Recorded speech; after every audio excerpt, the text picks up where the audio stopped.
énormément de gens qui souffrent aujourd'hui en France par rapport à ces taxes qui font, qui font plier les entreprises. Et quand on voit qu'il y a plus de 600 personnes ce soir, c'est sûr que ça fait beaucoup réfléchir. Je m'appelle Nicolas Robert, je suis commerçant sur Pont-l'Abbé. Je tiens un bar et je suis libéré depuis quelques mois de la sécurité sociale. J'ai une mutuelle privée, enfin une assurance privée en Angleterre, ça va, Amaris. Amaris, carte tiers payant, qui me coûte 7 fois moins cher que le RSI. Où je suis remboursé à 100%, je n'ai plus besoin de mutuelle, puisque le RSI, il faut savoir que quand on va chez le médecin à 23 €, on est remboursé 15 €. Donc voilà, je pense qu'il n'y a pas photo et c'est légal. Et vous me disiez tout à l'heure que sur Pont-l'Abbé, tous les commerces sont en train de... Tout à fait. J'ai fait de l'information, puisque nous faisons de l'information. On ne force pas les gens à quitter la Sécu, mais on fait de l'information.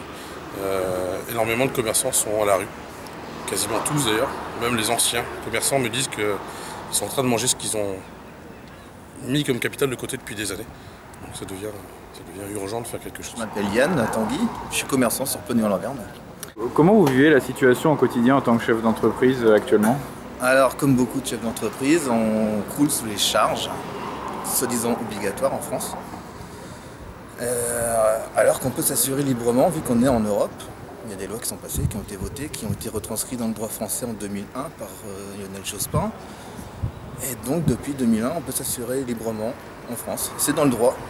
Alors vous-même, ça vous a pris combien de temps pour vous libérer administrativement? Ça m'a pris 5 minutes de temps d'écrire une lettre. Si aujourd'hui c'est lourd, c'est un système qui ne marche pas très bien et c'est vrai que bon, s'il y avait une possibilité d'en sortir, c'est vrai que...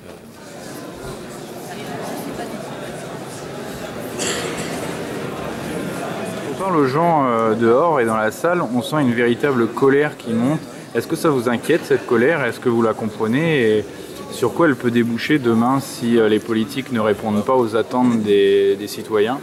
Oui, alors la colère elle est légitime parce qu'ils ont le sentiment que les prestations qui sont reçues du régime de sécurité sociale sont éloignées des cotisations qui sont payées. C'est-à-dire que le montant des cotisations est élevé au regard des prestations reçues.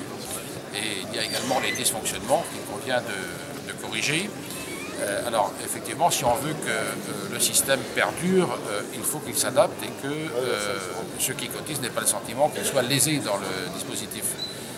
Et donc il faut que les parlementaires prennent en compte tout cela parce qu'il en va de l'esprit d'initiative et d'entreprise dans notre pays qui est absolument essentiel pour l'avenir de notre pays. Nous allons partager cette réunion en deux parties si vous le voulez bien. La première sera consacrée à savoir pourquoi nous en sommes arrivés là, pourquoi aujourd'hui à Pont-l'Abbé nous sommes en train d'expliquer qu'il n'y a plus de monopole de la sécurité sociale alors que c'est vrai depuis plus de 22 ans.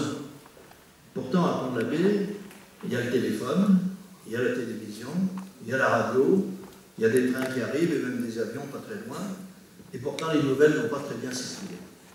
Alors ça pose un vrai problème mais vous allez vite comprendre pourquoi.